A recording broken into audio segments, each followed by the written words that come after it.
Hi, I'm Brendan Fallon. I'm the host of Vital Signs, and I'm here in New York City on the 12th floor of our office building in the middle of the storm, which is quite an experience. You can see the lightning flashing around me. You can hear the thunder, hopefully, in the background. I love this kind of weather.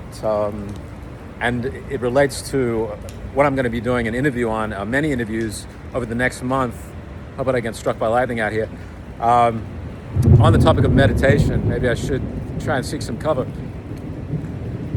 Meditation topic very close to my heart. And I was just speaking to one of the doctors, a PhD actually, I'm going to be interviewing next week when we travel to Chicago. No, this guy's actually, he's on the West Coast, so it'll be sometime later. His name is David Victorson, and he's done a lot of research into meditation, looking at mindfulness. Maybe you can check out some of his research online. He's particularly looking at it in the context of treating cancer.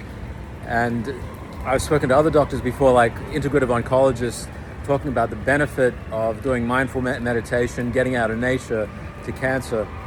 For one, because being out in nature, meditation can have a powerful effect on the immune system, regulating the immune system.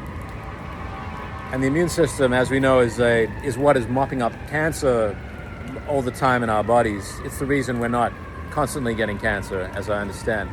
That's why when people have transplant surgery, organ transplant surgery, and they have the drugs that suppress the immune system, they're much more susceptible to getting cancer, because the immune system is constantly doing this job for us of mopping up the cancer. So here I am in the middle of Manhattan during a storm, and it reminds me of one of the things this doctor was talking about, and we discussed. Mindful meditation, to me is just basically focusing on something, finding something to focus on, that a passive stimuli like a sound or like water running,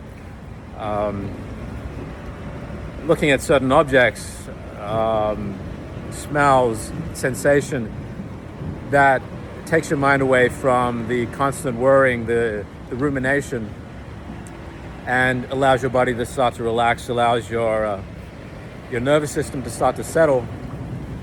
But this is very hard. A lot of people have trouble, maybe because they have some disbelief about the process, but a lot of people struggle to get into that state and to really experience mindfulness.